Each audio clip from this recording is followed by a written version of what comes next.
अगर आप पहाड़ों के बीच प्रकृति की दुनिया में रहकर ध्यान साधना का अनुभव करना चाहते हैं, वो भी सभी सुविधाओं के साथ और बिल्कुल फ्री में, तो ये वीडियो आप देखिए और एक एक जानकारी नोट करते रहिए। आज हम बात कर रहे हैं विपस्सना मेडिटेशन सेंटर जयपुर की, जहां मैं खुद जाकर आया हूं और इस वीडियो में मैं अपने एक्सपीरियंस के बेस पर सारी जानकारी पूरी डिटेल में शेयर करने जा रहा हूं। साथ ही आप यहां कैसे जा सकते हैं, कैसे यहां बुकिंग करवा सकते हैं, सारी डिटेल आपको इस वीडियो में मिल जाएगी। इस वीडियो में आप जयपुर के विपस्सना मेडिटेशन सेंटर की झलकियां देख सकते हैं, जो कि बिल्कुल पहाड़ों के बीच ऊंचाई पर बना हुआ है। यहां पहुंचकर आपको सिर्फ बंदर और मोर पक्षियों की ही आवाज़ सुनाई देगी। विपस्सना शिविर का समय कम से कम 10 दिन का होता है, यानी 10 दिन तक आप नेचर के साथ एक होकर रहेंगे और यहाँ पहुँचकर एक अलग ही दुनिया का एहसास होगा। अगर आपको पता नहीं है कि विपस्सना क्या है, तो मैं आपको बता दूं कि विपस्सना मेडिटेशन की एक टेक्निक है, जिसका विपस्सना मेडिटेशन सेंटर में 10 दिन तक बिल्कुल निःशुल्क अभ्यास करवाया जाता है। विपस्सना का अर्थ होता है जो जैसी स्थिति में चीज है उसको वैसे ही देखना और सम्यक दृष्टि बनाए रखना। इसके लगातार अभ्यास से जीवन को देखने का नजरिया बदलने लगता है और मन सुख दुख में समान और शांत रहने लगता है। ध्यान करने के इस 10 दिनों में कुछ नियमों का पालन भी करना होता है और सबसे महत्वपूर्ण है कि इस दौरान सभी साधकों को मौन धारण किए हुए रहना होता है। सभी साधक इसी पहाड़ों और प्रकृति पक्षियों के बीच रहकर ध्यान साधना का अभ्यास करते हैं। हो सकता है कि शुरू में 1-2 दिन साधक का मन ना लगे, लेकिन जैसे जैसे 2-3 दिन बीतते हैं तो मौन रहने के साथ ही साधक का मन भी शांत होने लगता है।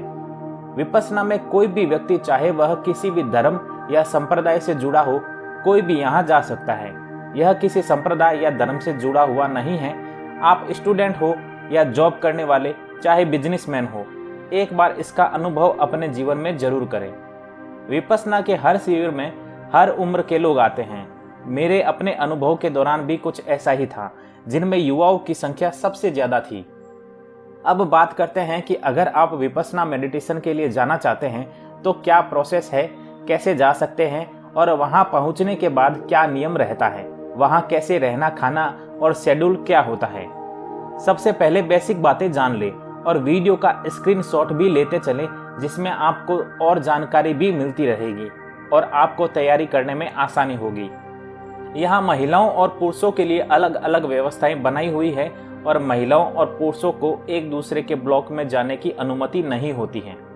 सामान्यतः शिविर जो है वो 18 वर्ष की ऊपर उम्र वालों के लिए होता है और 18 वर्ष से कम उम्र वाले बच्चों के लिए अलग से शिविर लगाया जाता है, जिसकी जानकारी आपको dhamma.org वेबसाइट पर मिल जाती है और जिसका लिंक आपको डिस्क्रिप्शन में मिल जाएगा। मेडिटेशन सेंटर का एरिया काफ़ी बड़ा होता है और जगह जगह मदद करने के लिए सेवक उपस्थित होते हैं। अगर आपको किसी तरह की कोई समस्या होती है या आप इन धम्म सेवकों से कुछ पूछना चाहते हैं तो वो कह सकते हैं। शिविर ज्वाइन करने के बाद इसको बीच में छोड़ने की बिल्कुल मनाही होती है। मेरा मानना है कि अगर आप विपस्सना के लिए जाना ही चाहते हैं, इसमें रुचि रखते हैं, तो इसके लिए आप अपना पूरा मन बनाकर ही जाएं। यहाँ जाने के लिए बुकिंग करवाने के बाद आपको एक मेल आता है और मेल में शिविर मैनेजर के द्वारा क्या क्या चीज़ आपको अपने साथ लानी होती है, इसकी जानकारी पहले ही दे दी जाती है, जो आप स्क्रीन पर देख सकते हैं। यहाँ पहुँचने के बाद हर साधक से शिविर के संचालक बात करते हैं और सभी को आगे के 10 दिनों का शेड्यूल और नियम बताया जाता है। इस दौरान अगर कोई प्रश्न पूछना चाहता है तो पूछ सकता है। शिविर शुरू होने के दिन दोपहर से आर्य मौन शुरू हो जाता है और इसके बाद कोई भी किसी से बात नहीं कर सकता। ये नियम पूरे 10 दिन 24 घंटे लागू रहता है।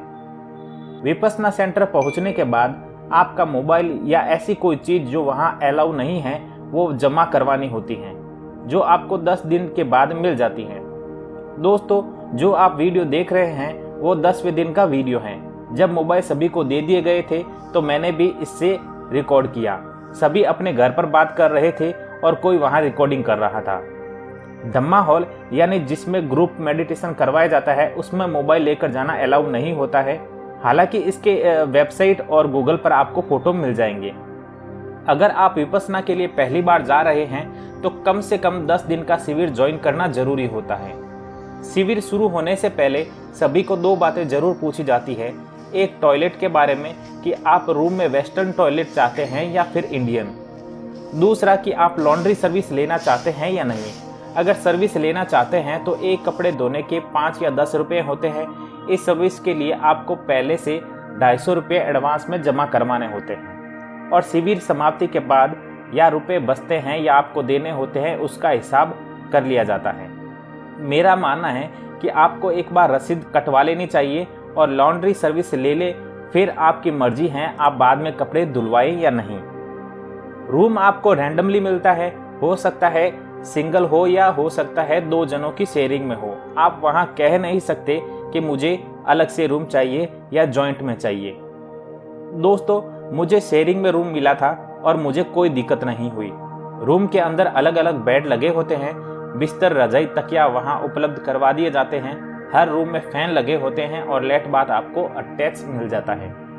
पहले दिन ही मेडिटेशन हॉल में आपको अपनी सीट या गद्दी बता दी जाती है। उसी गद्दी पर जाकर आपको पूरे 10 दिन तक बैठना होता है।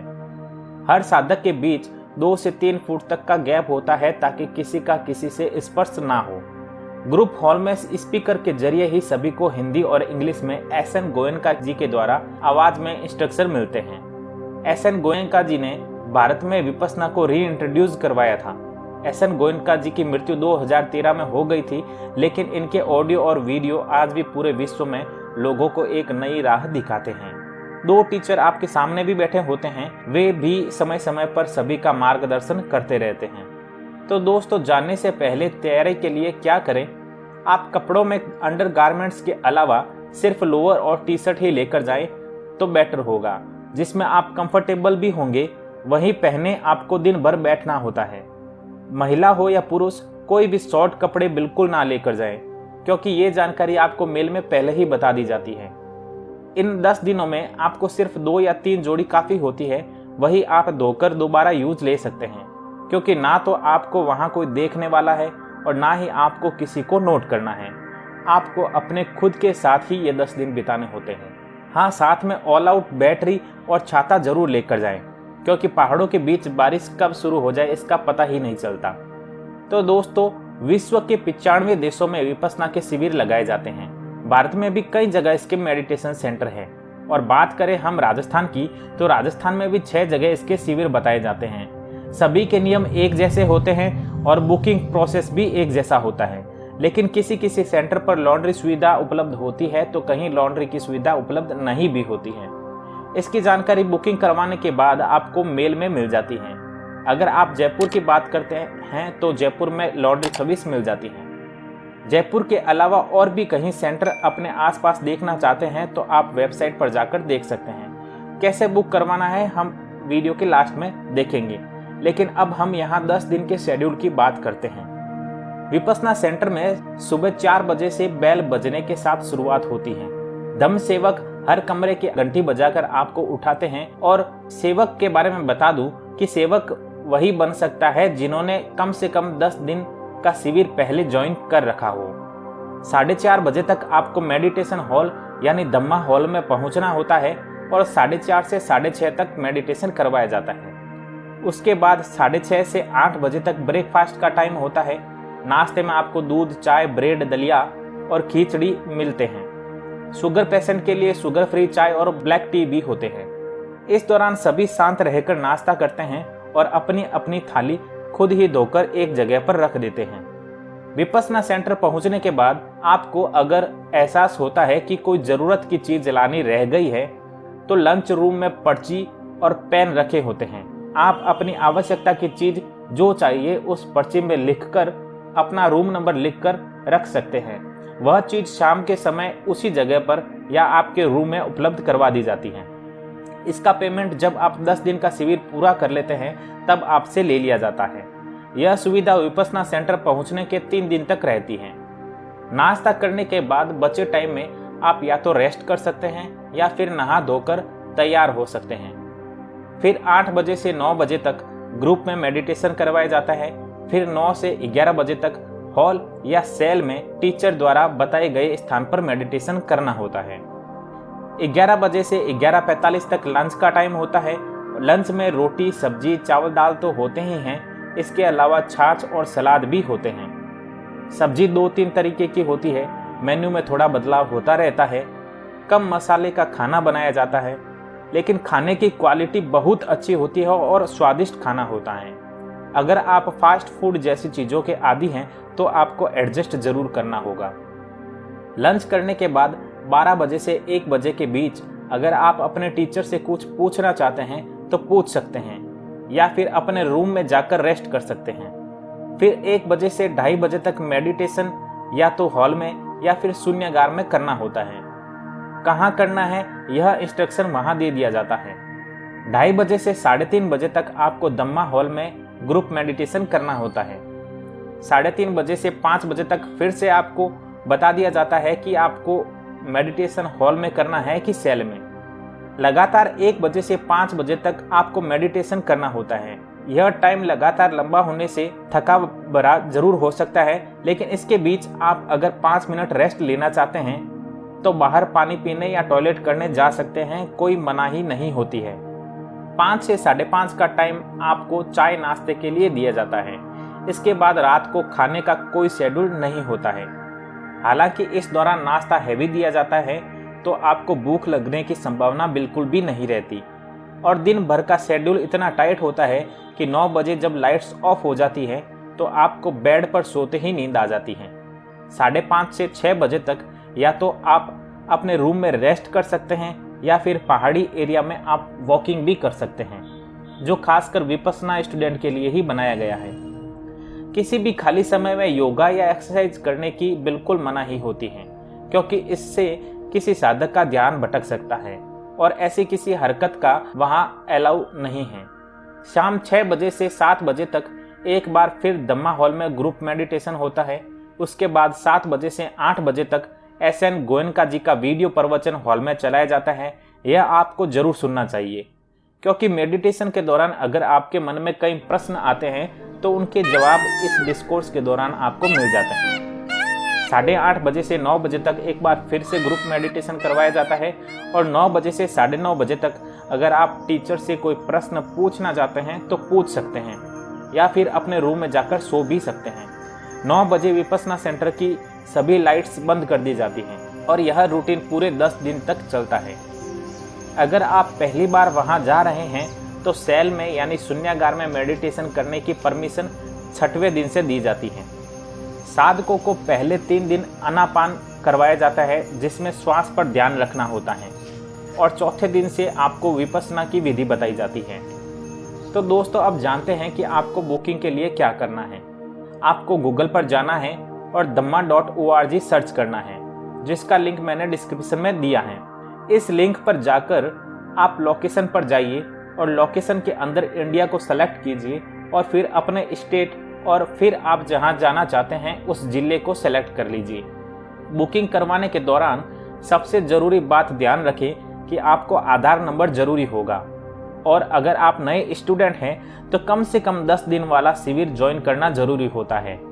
जिस डेट की बुकिंग आप करवाते हैं तो उससे कुछ दिन पहले एक कंफर्मेशन मेल और आता है, जिसमें लिंक दिया होता है। उस लिंक पर जाकर आपको कंफर्म करना होता है कि आप शिविर ज्वाइन कर रहे हैं या नहीं। अगर आप नहीं ज्वाइन कर रहे हैं तो जो लोग वेटिंग में होते हैं उसे वो जगह अलॉट कर दी जाती है। तो ये चीज़ आप जरूर ध्यान में रखें। वहाँ सेंटर पहुँचने पर मैंने कई लोगों के साथ ये प्रॉब्लम देखी कि वो बुक तो करवा देते हैं, लेकिन कंफर्मेशन मेल आता है तो वो इग्नोर कर देते हैं। इसलिए इस बात का जरूर ध्यान रखें। तो दोस्तों, ये भी बता दूं कि विपस्सना ज्वाइन करने के लिए बुकिंग आप सिर्फ ऑनलाइन वेबसाइट के थ्रू ही कर सकते हैं। इसका ऑफलाइन कोई प्रोसीजर नहीं है। जिसकी ऑनलाइन सीट बुक होती है वही साधक शिविर को ज्वाइन कर सकता है। तो सारी जानकारी मैंने इस वीडियो में दे दी है। अगर आपने विपस्सना के लिए जाने का मन बना लिया है तो एक बार फिर से इस वीडियो में मेरे द्वारा बताई गई जानकारी ध्यान से सुनकर नोट कर लें और स्क्रीनशॉट भी लेते चलें, क्योंकि जो भी डाउट होगा वो इससे दूर हो जाएगा। अगर फिर भी आपके मन में कोई डाउट या क्वेश्चन रह गया हो तो मुझे कमेंट कर दे, मैं सभी के कमेंट में इसका जवाब देने का प्रयास करूंगा। मेरा मानना है कि एक बार आपको इसका अनुभव जरूर लेना चाहिए और दोस्तों के साथ भी इस वीडियो को शेयर जरूर करें ताकि वो भी इसका फायदा उठा सके। और नई जानकारियों के लिए आप रमक जमक के यूट्यूब चैनल को सब्सक्राइब कर सकते हैं, फेसबुक पेज को लाइक कर सकते हैं। फिर मिलेंगे नए वीडियो में, तब तक मुझे यानी राधे कृष्ण ओझा को इजाजत दीजिए। नमस्कार। मारो साहिब जीरो, मारा साहिब जीरो, रंग दे रुमाल रे।